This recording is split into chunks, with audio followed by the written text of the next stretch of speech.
Hola a todos y bienvenidos a nuestro podcast sobre el psicoanálisis. Hoy vamos a conversar acerca de los principales autores que construyeron esta corriente psicológica, donde revisaremos sus aportes más relevantes, así como el objeto de estudio del psicoanálisis y su influencia en la comprensión de la mente y la conducta humana.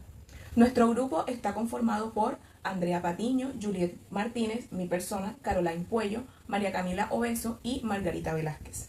A continuación voy a dar paso a mis compañeras para adentrarnos en los aportes teóricos de cada autor. Buenas, soy Andrea Patiño.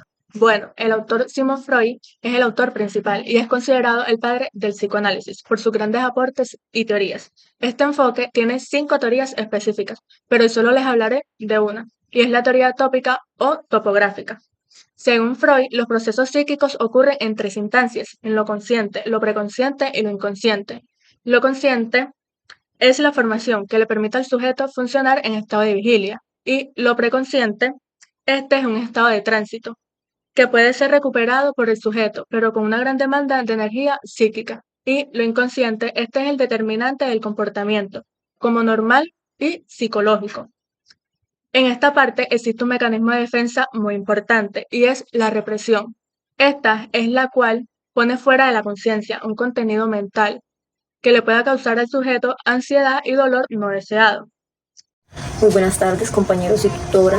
El día de hoy en este podcast les vengo a hablar de Carl Gustav Jung, psiquiatra y psicólogo suizo, discípulo de Freud, pero también creador de su propia corriente, la psicología analítica. Sus ideas transformaron la manera en que entendemos la mente humana. Uno de sus aportes más importantes fue el concepto del inconsciente colectivo, un nivel profundo de la mente que compartimos todos los seres humanos, lleno de símbolos y experiencias universales. Allí surgen los arquetipos, figuras y patrones comunes en todas las culturas, como el héroe, la madre, la sombra o el sabio. Jung también habló de la individuación, un proceso de crecimiento personal en el que integramos lo consciente y lo inconsciente para lograr un mayor equilibrio. Otro aporte clave fue los tipos psicológicos.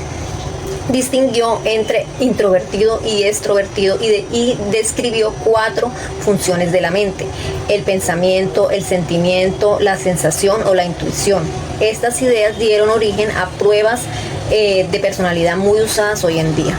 La de Jung no solo se centró en la sexualidad, sino que también en lo simbólico, en lo espiritual, en lo cultural, y su legado sigue influyendo en la psicología, en la literatura, en el arte, en la vida cotidiana. En pocas palabras, Jung nos enseñó que comprendernos también es reconocer lo que compartimos con toda la humanidad. En este espacio hablaremos sobre uno de los principales autores del psicoanálisis llamado Jacques Lacan. ¿Quién era este autor? Era un psiquiatra y psicoanalista francés conocido por los aportes teóricos que hizo al psicoanálisis, sobre la base de la experiencia analítica y la lectura de Sigmund Freud combinada con elementos de la filosofía, del estructuralismo, la lingüística estructural y las matemáticas. ¿Por qué este autor le encantaban mucho los aportes de Freud? Le encantaba porque veía en ellos los fundamentos para construir un psicoanálisis que se enfocara en el lenguaje y la estructura del sujeto, ya que desde joven se interesó por la filosofía y la lingüística, aunque finalmente decidió estudiar medicina y especializarse en psiquiatría. Su interpretación o reinterpretación por Freud lo llevó a distanciarse de sus corrientes predominantes, llevándolo a crear su propio enfoque influenciado por la lingüística estructuralista y la filosofía. Partiendo de allí, vamos a simplemente mencionar 3 principales aportes que este autor hizo hacia esta corriente de la psicología. Empecemos con la introducción del ternario imaginario, simbólico y real. Estos registros para Lacan son fundamentales para la comprensión de la realidad humana y el sujeto del inconsciente. ¿Qué exponía Lacan sobre esto? Sobre lo imaginario decía que la imagen, el yo, las identificaciones es donde se forma el yo y las relaciones interpersonales. En cuanto a lo simbólico, era el lenguaje, la ley, la cultura, el mundo del lenguaje, las reglas, las estructuras que organizan nuestra percepción de la realidad. Y en cuanto a lo real, él expresaba que lo que se escapa a la simbolización, lo imposible, aquello que no puede ser simbolizado ni comprendido completamente. Como segundo aporte, él expresaba la revalorización del lenguaje, es decir, el estructurador del inconsciente. Él afirmaba que el inconsciente está estructurado como un lenguaje. mediante estructuras lingüísticas, y que el lenguaje no solo describe, sino que también constituye la realidad psíquica. Él también decía que los síntomas psicológicos no son meramente expresiones de conflictos reprimidos, sino que se debían entender como mensajes cifrados que el sujeto producía dentro de un sistema simbólico. Melanie Klein fue una de las figuras más influyentes en el desarrollo del psicoanálisis del niño. Esta dejó un legado, fundó una escuela psicoanalítica y se centra en el desarrollo de los niños. Esta también aportó a la psicología con el psicoanálisis del niño 1932, el desarrollo del niño 1921, el análisis infantil 1923, del desarrollo del psicoanálisis. Este se basa en la teoría objetal y también se centra en la existencia de una vida psíquica, intensa y fantasiosa. Teoría objetales. Esta propuso que desde el nacimiento el bebé establece vínculos con la madre y una parte de ella, o sea, el seno. Klein también propuso las esquioparanoica y la depresiva. Cordial saludo a mis compañeras y tutora y a todos nuestros oyentes. Mi nombre es Violacy Margarita Velázquez Llerena. Hoy, en nuestro podcast, seguimos profundizando en los precursores del psicoanálisis. En esta ocasión hablaremos de Margaret Mahler, una figura clave en la consolidación de este enfoque clásico de la psicología. Siguiendo a Ronching, 2005, Mahler fue una psicoanalista húngara que dedicó su vida a estudiar el desarrollo emocional infantil. Su gran legado al psicoanálisis fue la teoría de separación e individuación, la cual explica cómo el niño comienza a verse a sí mismo como un ser separado de su madre o cuidado, diferenciando el nacimiento biológico que ocurre de manera abrupta del nacimiento psicológico, que es lento, y que ocurre en los 3 primeros años de vida. Mahler centró su estudio en los procesos internos que atraviesa el niño, desde la función simbiótica con la madre hasta lograr su identidad propia. Un desarrollo que ocurre en etapas secuenciales, que dejan huellas en su futura personalidad. Ella describe el nacimiento psicológico en varias formas. La primera es la fase autística normal, en las primeras semanas de vida, donde el bebé no diferencia entre sí mismo y el entorno, pertenece a un estado parecido al sueño y solo busca satisfacer necesidades básicas. Mahler señala que es normal pero transitorio. Luego viene la fase simbiótica normal, que va de 1 a 5 meses, donde el niño inicia su vínculo con la madre, pero no la ve como alguien separado. Aquí se produce una función emocional. La madre es percibida como parte de él, en la que, o sea, es la que quien lo calma y lo satisface. Es también la etapa donde se forman los primeros lazos afectivos.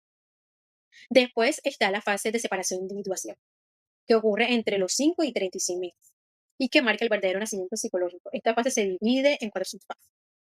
Primero, la diferenciación e imagen corporal, entre los 5 y 10 meses, cuando el niño empieza a reconocer que hay un afuera, y es la ruptura del cascarón, y aparecen otros objetos transicionales como mantas o peluches que simbolizan a la madre en su ausencia. La segunda subfase es la ejercitación locomotriz, entre los 10 y 16 meses, en la que el niño explora, gatea y camina. Se aleja de la madre con la seguridad de poder regresar. Disfruta su autonomía, pero aún así no es completamente independiente. La tercera subfase, llamada reacercamiento, entre los 16 y 24 meses, el niño siente ansiedad al reconocer la separación. Quiere ser autónomo, pero también busca protección, generando ambivalencias que hacen que esta etapa sea un reto para los padres. Por último, está la consolidación de la individuación y constancia emocional, entre los 24 y 36 meses, cuando el niño logra una representación interna estable de la madre. Aun cuando ella no está, reconoce su propia identidad y consolida su yo. La teoría de Mahler nos mostró que la autonomía surge del equilibrio entre la cercanía y distancia, apego y libertad, y resalta la importancia de un ambiente afectivo y establece que el niño pueda crecer con confianza en sí mismo y en los demás y en el mundo. Hemos llegado al momento de las conclusiones, donde estaremos hablando de las contribuciones teóricas, la influencia del psicoanálisis en la comprensión de la mente y la conducta humana. Bueno, la conducta humana del psicoanálisis está definida por deseos e impulsos del inconsciente, pero aunque no controlemos estos de manera consciente, pueden llegar a determinar nuestras acciones y hasta emociones. Y está el conflicto psíquico, que es el ello, yo y superyo, y este se manifiesta por medio de comportamientos y síntomas. En conclusión, Melanie Klein revolucionó en el psicoanálisis al centrarse en la vida psíquica temprana y las relaciones del objeto, estableciendo que el juego es una forma sencilla para los niños. Sus principales aportes incluyen la teoría objetal, que describe las posiciones esquioparanoica y la depresiva en la primera infancia y el desarrollo de mecanismos de defensa como la escisión. Sus ideas sobre la influencia de la experiencia temprana y las relaciones con los objetos primarios también transformó la comprensión del psicoanálisis, demostrando su eficiencia en la exploración de la vida psíquica infantil a través de la técnica innovadora. Así es, el psicoanálisis nos deja como principales contribuyentes la idea del inconsciente y la explicación de la personalidad a través del ello, el yo y el superyo. En pocas palabras nos mostró que gran parte de lo que somos se forma en la infancia y se mueve desde lo inconsciente. Con esto concluimos este podcast del psicoanálisis, sus principales autores y su objeto de estudio. Espero que este espacio haya sido de mucho conocimiento para ustedes como lo fue para nosotras. Y muy interesante seguir explorando todos los enfoques que tiene la psicología. Muchísimas gracias por habernos acompañado.